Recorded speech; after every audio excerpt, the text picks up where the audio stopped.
The South Pacific, 1944. The Empire of Japan built a massive, virtually impregnable set of fortress airfields in and around the small city of Rabaul at the northern tip of New Britain. They had intended these facilities to serve as the springboard for their planned invasion of Australia, but when that effort failed, the fortresses remained, threatening every effort of the Americans and their allies.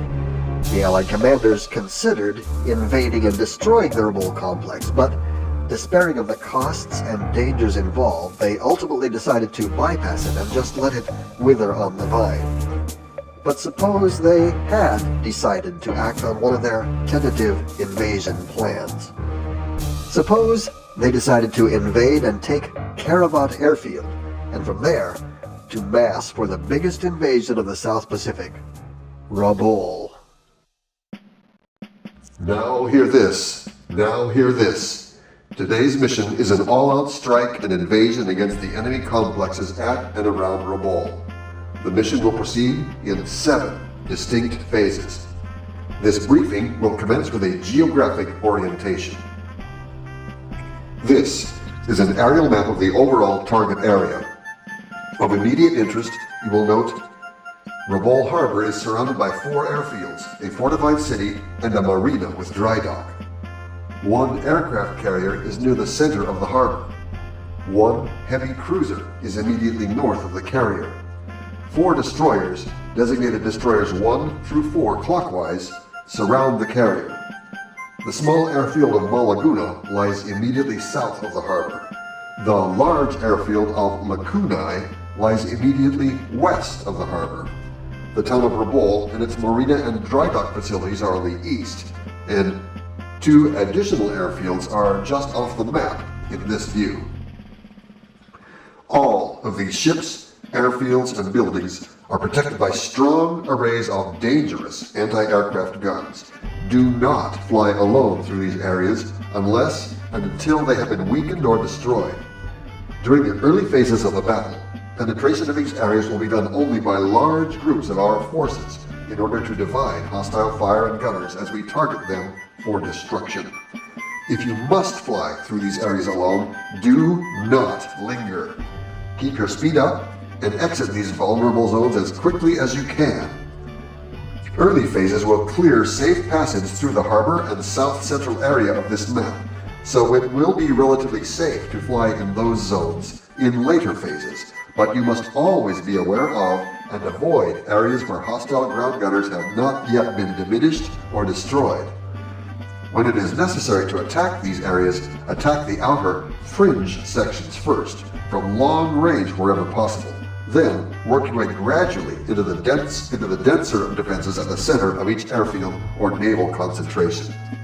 Phase 1.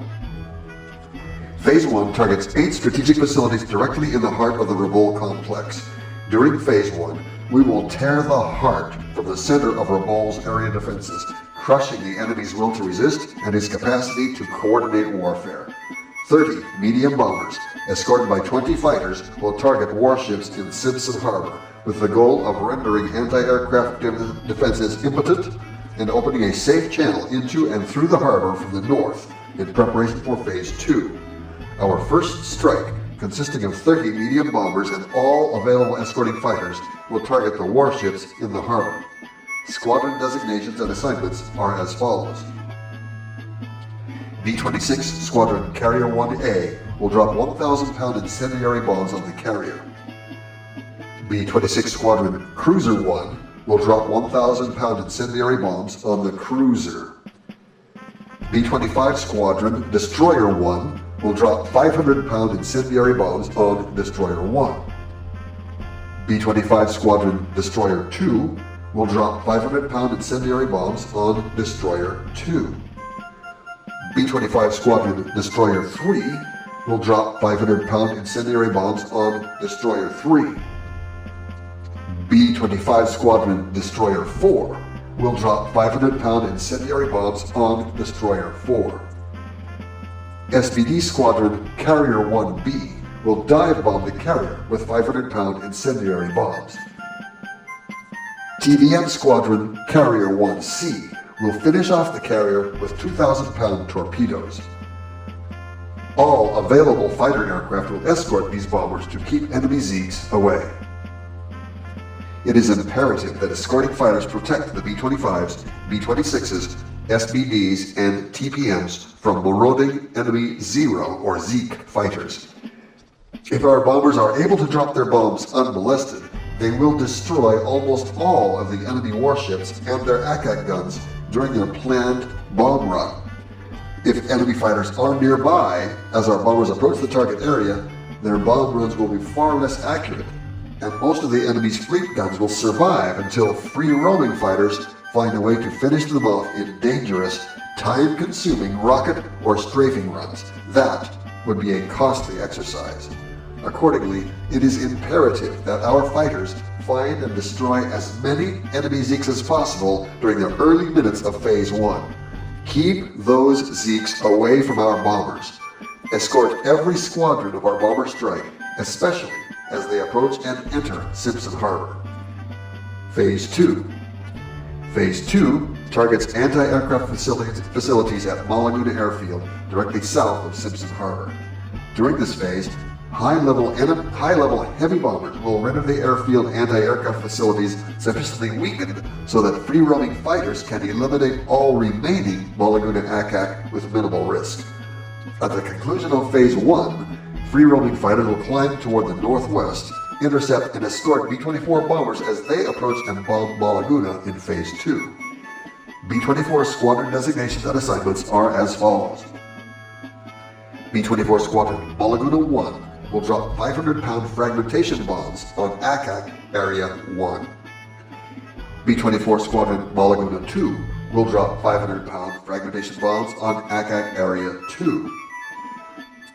B-24 Squadron Malaguna 3 will drop 500-pound fragmentation bombs on ACAC Area 3. B-24 Squadron Malaguna 5 will drop 500-pound fragmentation bombs on ACAC Area 5. B-24 Squadron Malaguna 6 will drop 500-pound fragmentation bombs on ACAC Area 6.